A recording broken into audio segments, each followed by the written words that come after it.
yemeni kuymur gözlerin, eşitme su yemeni yılır sözlerin.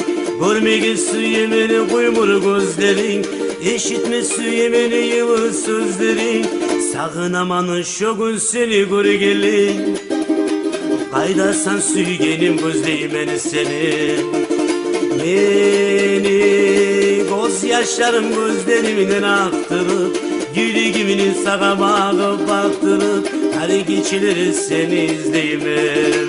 Beni gözlerimden göz yaşlarım aktırıp, yüreğimin sağa bağıp baktırıp, hadi geçilir seni izleyimim.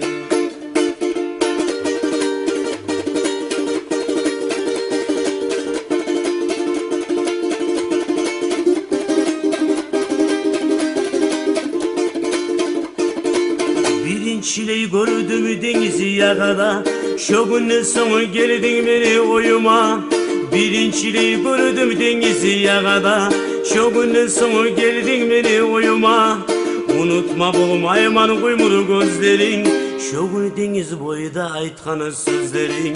Beni gözlerimden göz yaşlarım aktırıp, yüreğimin sağa bağıp baktırıp, hadi geçilir seni izleyimim. Beni gözlerimden göz yaşlarım aktırıp, yüreğimin sağa bağıp baktırıp, hadi geçilir seni izleyimim.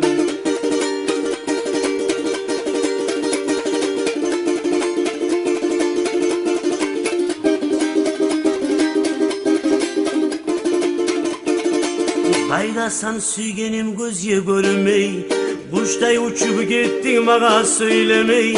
Kaydasan suygenim gözye görünmey, kuştay uçup gittin bana söylemey. Suratını yanına eski alamam, geçilir yuklama senesiz bulmayman. Beni gözlerimden göz yaşlarım aktırıp, yüreğimin sağa bağıp baktırıp, hadi geçilir seni izleyimim. Beni gözlerimden göz yaşlarım aktırıp, yüreğimin sağa bağıp baktırıp, hadi geçilir seni izleyimim. Beni gözlerimden göz yaşlarım aktırıp, yüreğimin sağa bağıp baktırıp, hadi geçilir seni izleyimim.